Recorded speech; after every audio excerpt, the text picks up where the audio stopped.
realmente Jesus é tudo para nossas vidas, para o nosso coração, e nós queremos declarar isso através não somente da canção, das nossas canções, mas através da nossa oração, através do nosso coração quebrantado na presença de Deus. Quero convidá-lo a abrir a palavra do Senhor no livro de Mateus. Eu já deixei aqui o meu marcadinho, mas não deu certinho, né? Espera só um pouquinho. Mateus, capítulo 21, o verso é o 12 ao verso número 17. Então, Mateus, capítulo 21, do 12 ao 17.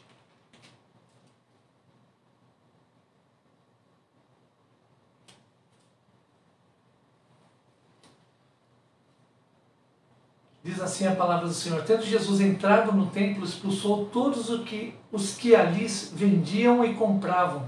Também derribou as mesas dos cambistas e as cadeiras dos que vendiam pombas. E disse-lhes: está escrito, a minha casa será chamada casa de oração. Vós, porém, a transformastes em covil de salteadores. Verso 14. Vieram a ele no templo cegos e coxos, e ele os curou, mas vendo os principais sacerdotes e os escribas as maravilhas que Jesus fazia, e os meninos clamando, hosana ao filho de Davi, indignaram-se e perguntaram-lhe: ouves o que esses dizem? Respondeu-lhe Jesus: sim. Nunca lestes? Da boca de pequeninos e crianças de peito tirastes o perfeito louvor? E deixando-os, saiu da cidade para Betânia, onde perneitou. Quero dizer para você que nós estamos numa série, e essa série chama-se Casa. Por que casa? Casa é o tema o qual nós trazemos um ponto de intimidade da minha vida e da sua vida. Todos nós temos o nosso lar, a nossa casa. Alguns moram em apartamento, alguns moram realmente em casas. Apesar da vida moderna, todos nós temos um abrigo chamado casa, o qual nós voltamos diariamente para ele. Ali nós encontramos o abrigo, encontramos o lugar onde temos a nossa cama, onde nós voltamos para almoçar. Quem volta, alguns não voltam, ficam no trabalho, mas à noite precisa voltar para jantar, para estar em casa. E este tempo, o qual nós voltamos e desfrutamos, é um tempo de intimidade, onde nós não precisamos de maquiagem, de máscaras.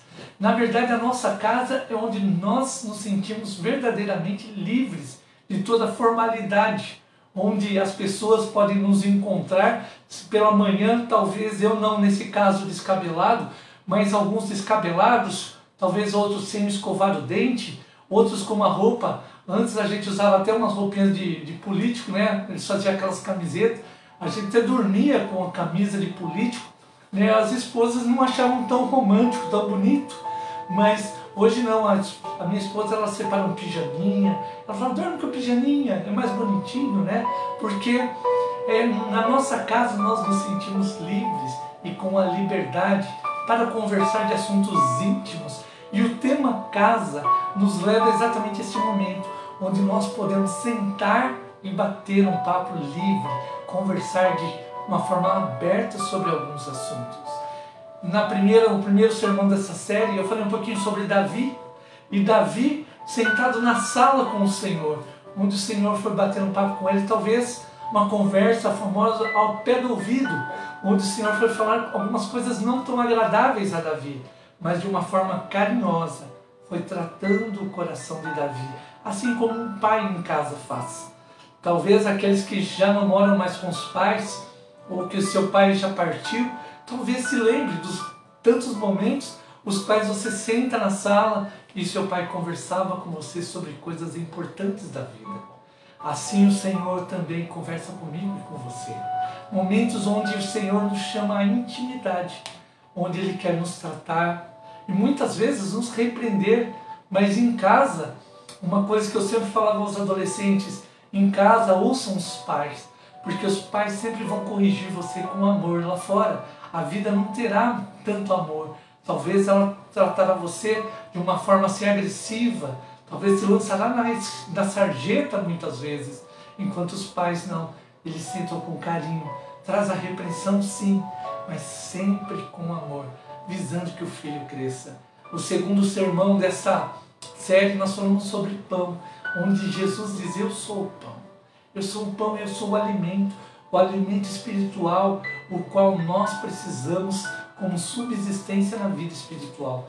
Muitos têm caminhado achando que, até citei isso logo no começo do culto, que fazer boas obras é estar em comunhão com o Senhor. Quero dizer para você que o Senhor está dizendo: eu quero que você se alimente de mim, quero que você coma. Ele diz: eu sou o pão.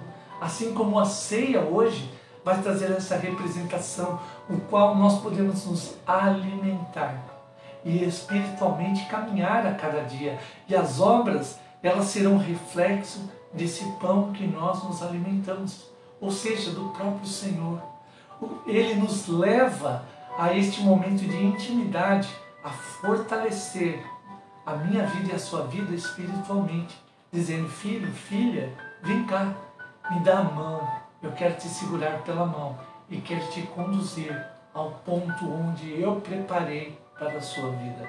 E esta noite, o nosso terceiro sermão dessa série Casa, eu trouxe você a esse momento onde Jesus está falando sobre a purificação, porque assim também nos nossos lares ou nas nossas casas, nós precisamos limpar, não é verdade?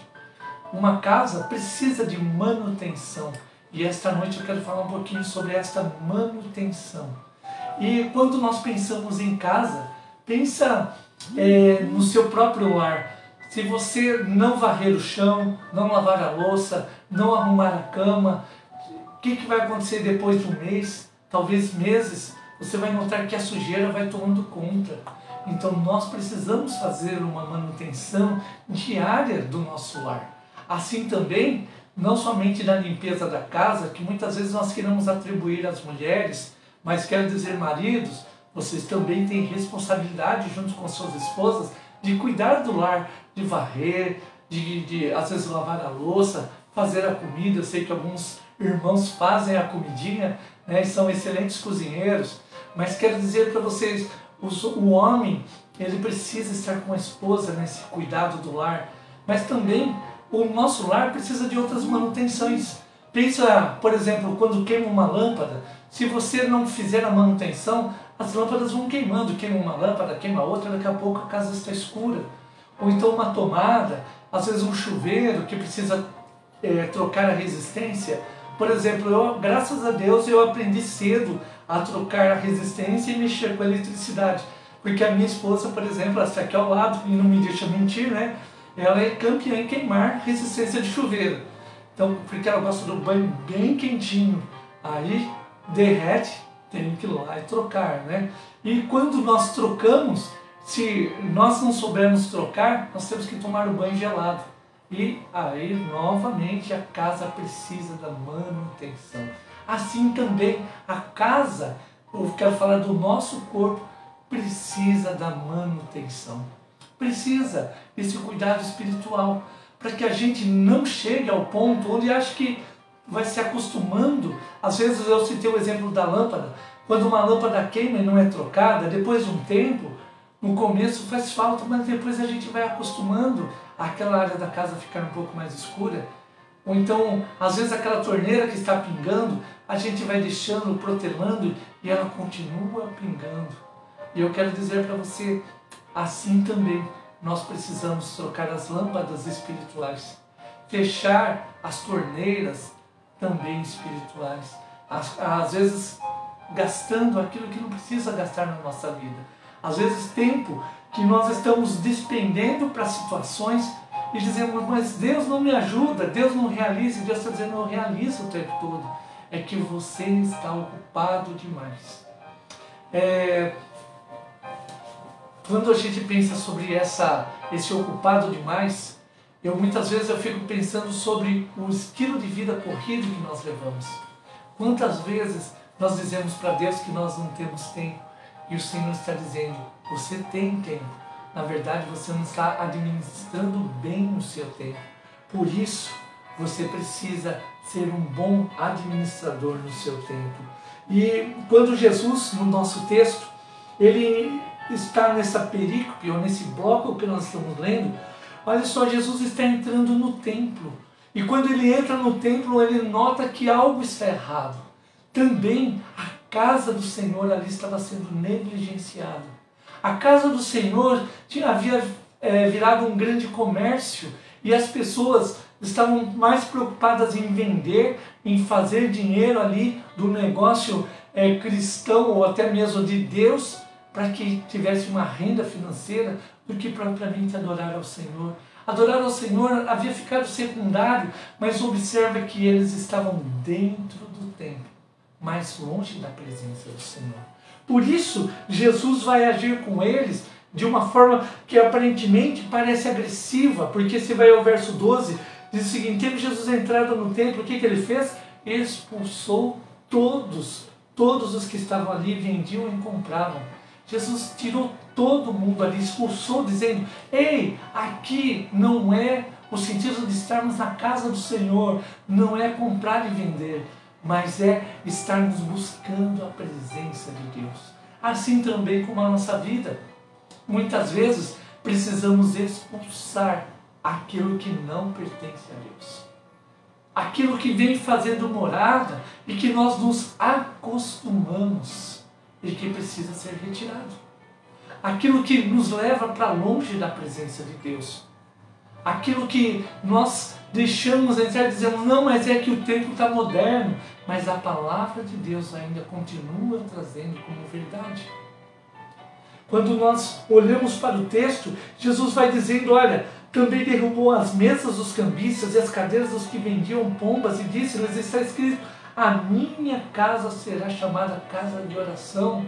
E a sua e a minha vida, nós precisamos compreender que ela também é chamada de casa de oração, onde nós precisamos cultivar esse tempo de oração, na presença de Deus. Nós precisamos estar conectados com essa presença santa, onde o Senhor agora vai tratando o meu e o seu coração, e nós vamos compreendendo onde o Senhor está nos levando a cada dia, a cada momento. Mas como eu posso enxergar ou ver se existe uma trave nos meus olhos? Por isso é preciso retirar essa trave, é preciso retirar aquilo que nos impede de ver. É preciso retirar aquilo que nos leva para longe da presença de Deus. Existe uma ilustração de um homem que ele estava adivinhando tudo o que acontecia, né? Então as pessoas levavam um objeto, escondia e aí a pessoa perguntava para ele e ele respondia tudo, ele acertava. Aí o menino, sapeca, pegou um passarinho e colocou um passarinho por trás assim, segurando em sua mão. E o menino pensou, olha, se ele responder, ele fez uma pergunta àquele homem, o passarinho que eu estou segurando está vivo ou morto? E o menino pensou, se ele responder que o passarinho está vivo, eu aperto e ele vai morrer, eu vou dizer, você errou. Ou ao contrário, se ele disser que está morto, eu mostro o passarinho que está vivo. E ele perguntou àquele homem que estava adivinhando, o passarinho que eu tenho aqui atrás está vivo ou morto? E aquele homem olhou para ele e disse, você é quem sabe, o poder da escolha está em suas mãos. Assim também, muitas vezes o poder da escolha está na minha e na sua mão. Nós precisamos escolher seguir ao Senhor ou não. Nós muitas vezes temos a opção de viver o caminho da vida ou fechar a nossa mão esmagando o passarinho, desejando o caminho da morte. Muitas vezes nós desejamos ou fazemos coisas que desagradam ao Senhor, ou vamos para longe da presença de Deus, escolhendo caminhos realmente de morte. E o Senhor diz, por que escolhes esse caminho? Volta, porque eu tenho algo precioso ao seu coração. O Senhor diz, eu quero que você seja uma casa de oração. Por isso, é preciso expulsar e retirar tudo aquilo que não pertence ao Senhor. É preciso experimentar da purificação. Da purificação. Em segundo lugar, Jesus nos mostra que também precisa de uma outra palavra, autoridade. Autoridade. Veja o verso número 14. Vieram a ele no templo, deixa eu pegar um pouquinho antes, o finalzinho do 13. Jesus efetua curas no templo. Aí 14. Vieram a ele no templo cegos e coxos, e ele os curou. E ele os curou. Porque agora Jesus está curando aquelas pessoas naquele momento? Porque este é o sentido quando há purificação. A purificação agora também nos leva a ser curados pelo Senhor. Assim também como a nossa casa, quando está limpinha, nós respiramos saúde, respiramos um ar puro, porque a nossa casa está limpa. Assim também o Senhor, agora quando a casa foi purificada, coxos chegavam ao Senhor e eles eram limpos, eles eram purificados. Se você olhar, cegos e coxos tem um sentido dentro da palavra de Deus. Porque quando a pessoa era cega, ou ela tinha uma deficiência como um coxo, sempre estava atrelado a algum pecado direcionado à sua família. Porque alguém havia pecado, ou aquela pessoa que estava doente, ou mesmo a sua família, e aparecia então essa doença como um castigo divino sobre ele. Mas observa que quando o templo é purificado, as pessoas ali são curadas, elas são saradas. Este é o mesmo sentido, por isso quando Jesus está purificando o templo, também teologicamente existe um sentido. Quando ele está purificando o templo, ele está dizendo, olha, eu estou cumprindo a vontade do Pai.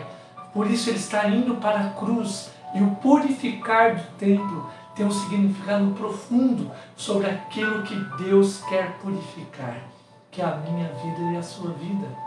Por isso, Deus quer mais do que uma igreja física, material, do que uma casa material. Ele quer uma casa espiritual, o qual Ele vai trazer a purificação sobre mim e sobre você. Por isso, agora quando nós caminhamos na vida cristã, nós somos curados. Nós perdemos a nossa cegueira espiritual. Porque agora o Senhor nos permite enxergar além do material, além daquilo que nós vemos no nosso cotidiano. Muitas vezes nós começamos a enxergar a dor na alma do nosso próximo. Não sei se já aconteceu com você, comigo aconteceu muitas vezes, eu estar orando por uma pessoa específica que o Senhor colocou no meu coração para orar. E depois eu vou conversar com ela e ela diz, nossa, eu estou passando por um momento de dificuldade. E eu penso logo, eu digo, puxa, agora faz sentido porque o Senhor já havia me chamado para orar para esta pessoa. Porque o Senhor muitas vezes está nos chamando para viver essa santidade. Ah, mas eu sou perfeito e a outra pessoa é imperfeita? Não. Todos nós temos as nossas imperfeições. Mas quando nos achegamos a Deus, podemos pegar na mão uns dos outros e dividir, distribuir um pouquinho do que temos recebido do Senhor. Por isso essa purificação é estar sendo curado a cada dia para servir uns aos outros e glorificar a Deus. Você quer ver por que glorificar a Deus? Olha o último ponto. As crianças, verso 15, glorificavam ao Senhor diante de tudo o que havia acontecido. Vou voltar ainda ao verso 14. Vieram a ele no templo cegos e coxos e ele os curou. Mas vendo os principais sacerdotes e os escribas as maravilhas que Jesus fazia e os meninos clamando Hosana ao Filho de Deus, indignaram-se. Olha só, estão indignados do que eles estão vendo. E perguntaram-se, ouve o que estão dizendo? Respondeu-lhe Jesus, nunca lestes da boca dos pequeninos e crianças de peito tirastes o perfeito louvor? Aquelas crianças estavam tirando o perfeito louvor, porque Deus estava atuando dentro do templo. Deus estava fazendo grandes maravilhas. E, curiosamente, aqueles que deveriam cuidar do templo não conseguiam enxergar. Porque o coração deles estava longe da presença de Deus. Eles pensavam naquilo que o templo rendia, no que a lei dizia, mas esqueceram-se que o Deus que é dono da lei, que é dono do templo, está acima do templo. Ele quer um relacionamento. Por isso as crianças glorificavam, porque o Espírito Santo de Deus tinha liberdade. Assim também o Espírito de Deus quer ter liberdade no seu lar. Liberdade quando a casa está limpa, a casa está purificada, a casa está preparada. Quantas vezes parece que a nossa oração não passa do teto, porque a casa está suja. Mas quando nós nos prostramos diante de Deus, agora o Espírito Santo tem a liberdade de atuar. E o nosso louvor, a nossa adoração começa a fluir nas pequenas coisas. Humanamente, muitos não conseguem enxergar isso, porque Deus não permite ver todas as coisas, mas espiritualmente o Senhor nos dá esse privilégio de enxergar. Quando você tem o coração alinhado com o Senhor, tudo que você faz começa agora a glorificar a Deus. O seu trabalho glorifica ao Senhor. A sua casa glorifica ao Senhor. O seu prazer nos seus lábios está o prazer de cantar e falar coisas sobre o Senhor, porque o Espírito Santo começa a atuar e começa a purificar e curar de uma forma espontânea, a qual ultrapassa, extrapola o nosso entendimento humano. Por isso o Senhor nos chama: venha buscar. Aquele que tem sede, venha beber de Jesus. Venha experimentar do melhor que o Senhor tem. E eu quero concluir dizendo a você, esta noite, aliás, convidando você esta noite, se a sua casa espiritual tem estado empoeirada, talvez você diga para mim: mas pastor, eu tenho estado longe de Deus. Talvez eu não tenha sido tão assíduo, porque a pandemia, ou então a correria do dia a dia, tem ocupado tanto a minha mente. Mas eu quero dizer a você que esta noite o Senhor diz: abra sua casa, vamos começar a fazer a manutenção, vamos começar a varrer aquilo que não pertence a Deus, vamos começar a trocar a lâmpada de lugares dentro do seu coração que estão escuros e obscuros, para que a luz do Senhor adentre o meu e o seu coração, e nós, como igreja, continuemos a nossa caminhada espiritual, esperando o grande dia, o qual o Senhor virá buscar a sua igreja. Por isso, podemos dizer: Maranata, Senhor, venha buscar essa igreja que anseia pelo Senhor. E quando Ele vir, que Ele não encontre a casa suja, badernada, talvez a louça espiritual para lavar, mas encontre tudo em ordem. E Ele ache morada em todo o tempo, a cada momento. Que Deus te abençoe grandemente, em o nome de Jesus. Vamos orar? Exaltado, Senhor, é o Teu nome. Quando abrimos a Tua palavra e vemos que o Senhor, ó Pai, nos chama a viver, mas também não só viver a nossa vida cotidiana, mas viver e experimentar a transformação que vem do alto. Continua, Pai, nos ajudando a ser restaurados no nosso coração, na nossa mente, que possamos servir ao Senhor com alegria em todo o tempo. Abençoa, Pai, essa palavra, que ela encontre morada em cada coração, em o nome de Jesus. Amém e amém.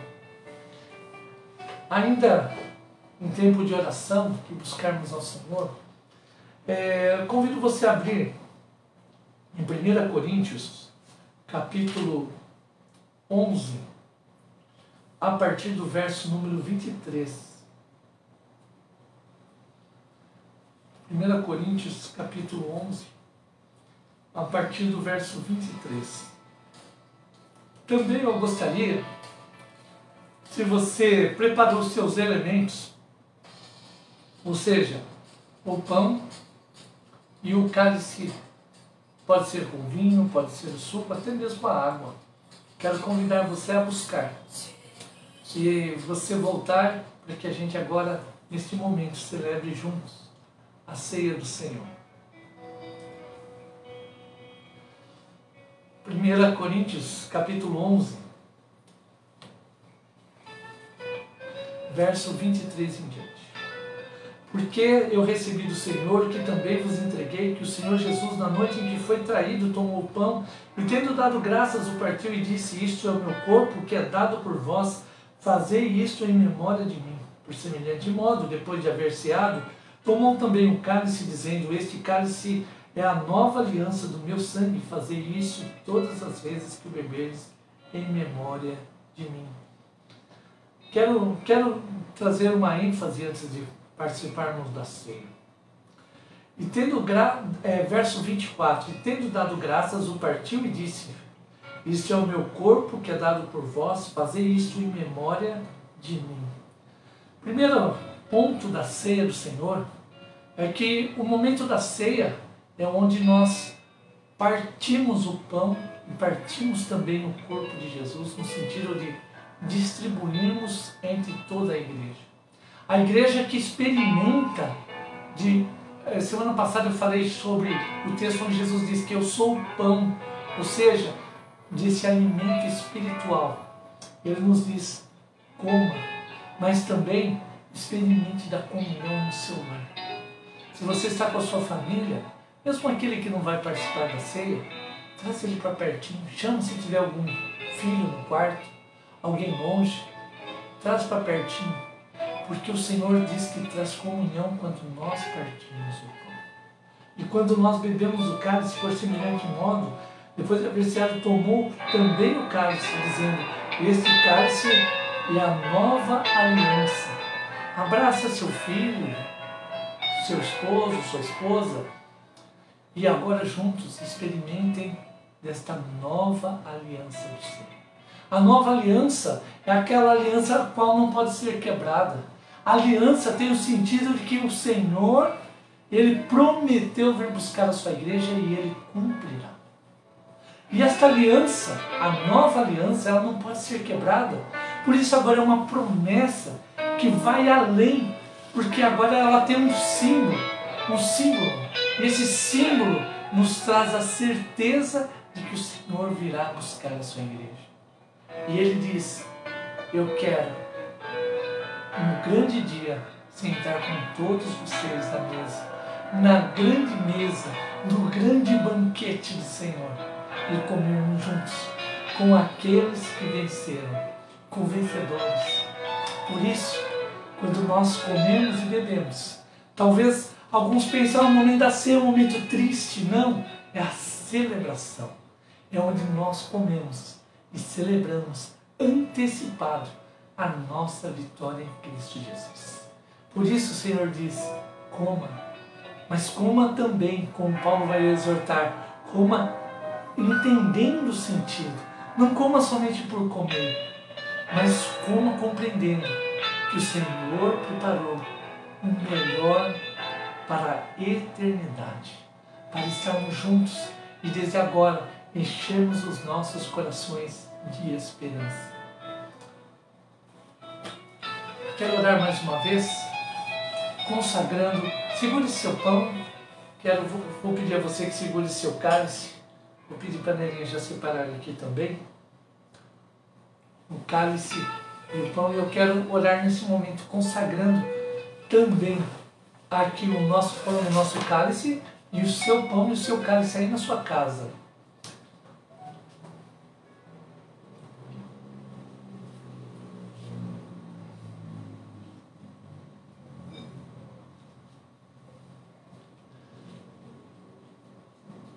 Então segura ele aí na sua mão agora, nesse momento, e vamos orar. Querido Deus, nós queremos nesse momento, ó Pai, consagrar a Ti o pão e o cálice, também o pão e o cálice de todos aqueles que estão agora online conosco, aqueles que entrarão e celebrarão mais tarde. Que o Senhor, ó Pai, derrame da Tua graça e queremos consagrar esse pão e esse cálice, em nome de Jesus, para que ao comermos e ao bebermos, possamos comer vida, ó Pai, possamos celebrar, ó Pai, a vida eterna em Cristo Jesus, que este pão e esse cálice nos alimente espiritualmente, e o nome do Senhor seja glorificado, e o nome do Senhor seja exaltado, e o nome do Senhor, ó Pai, seja acima de todos os nomes da nossa vida, que desde já, ó Pai, os nossos lábios possam declarar: Maranata, Maranata, vem o Senhor Jesus, vem Senhor Jesus buscar a tua igreja, em nome do Senhor Jesus. Amém, Pai. Convido você, neste momento,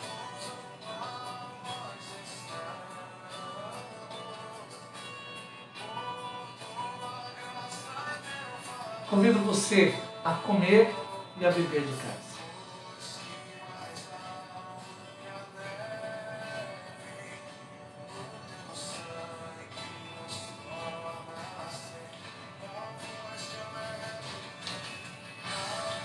Amém.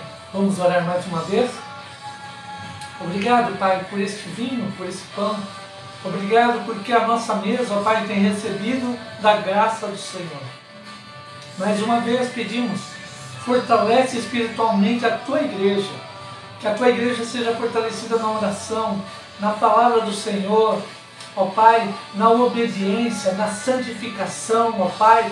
Que a tua igreja possa se prostrar diante do Senhor, que a tua igreja possa exercer autoridade sobre essa terra, autoridade, ó Pai, sobre potestades, ó Pai, sobre principados e potestades, que com o teu nome, ó Pai, a sua igreja possa se levantar, olhar para a cruz de Cristo e caminhar a cada dia em o nome do Senhor Jesus. Amém e amém. Amém.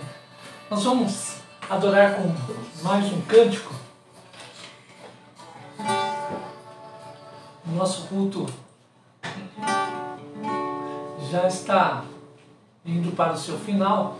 Hoje o culto está... Hoje não, né? As nossas lives estão um pouquinho mais curtinhas, mas é um tempo muito especial de estarmos juntos, um tempo muito gostoso, né, meu irmão?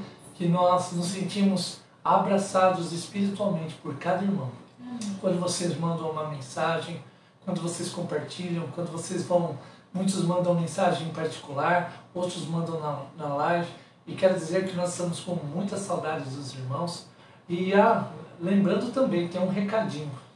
Aliás, deixa eu já fazer um merchan bem rapidinho. Quarta-feira, 7h30, te encontro na reunião de oração. Prepara seus pedidos, manda no grupo que nós queremos estar orando com vocês. Domingo de manhã, nós iniciamos uma nova revista. Se você puder pegar, manda um recadinho para mim. Já está separado aqui, mas nós vamos tentar mandar para todos os irmãos para acompanhar a nova revista, né? E também quero mandar um outro abraço ainda, novamente, a Noemi, que aniversariou, né? Ao Flávio e a Ione, que estão aí recuperando da saúde. Que Deus abençoe grandemente vocês e meus irmãos, né? Completaram aí 32 anos de casados, se eu não me engano, se a memória não falou, é 32. E também, se você está completando aniversário de casamento, manda para a gente, né? Nós queremos também louvar ao Senhor junto com você, estarmos juntos em oração também. Então, quarta-feira, 7h30, espero você, né? Este é o meu corpo, partido por ti, a salvação.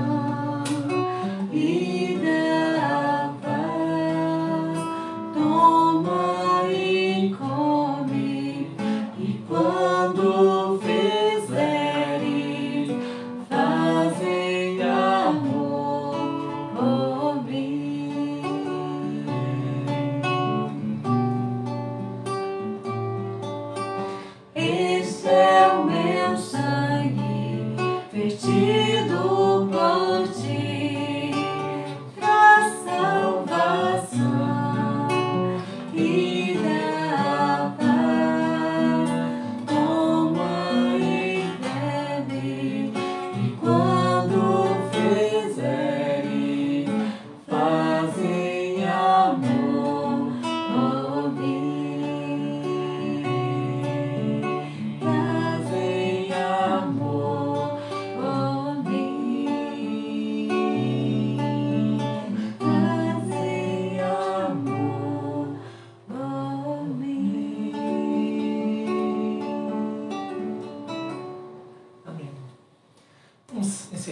culto adorando ao Senhor. Querido Deus, nós queremos agradecer ao Senhor mais uma vez pela vida da Noemi, que completou mais um ano de vida.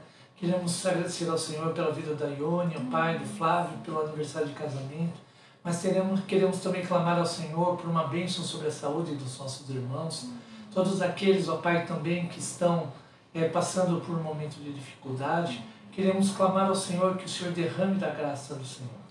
Que a paz do Senhor, a Tua graça acompanhe também as famílias e que possamos ter uma semana abençoada pelo Senhor. E agora, irmãos, que a graça do Senhor Jesus, o amor de Deus, o Eterno Pai, e as doces consolações do Espírito Santo sejam sobre a sua vida, sobre a sua casa, hoje e para todo sempre. Amém e amém. Que Deus abençoe a sua vida.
Uma ótima semana a todos.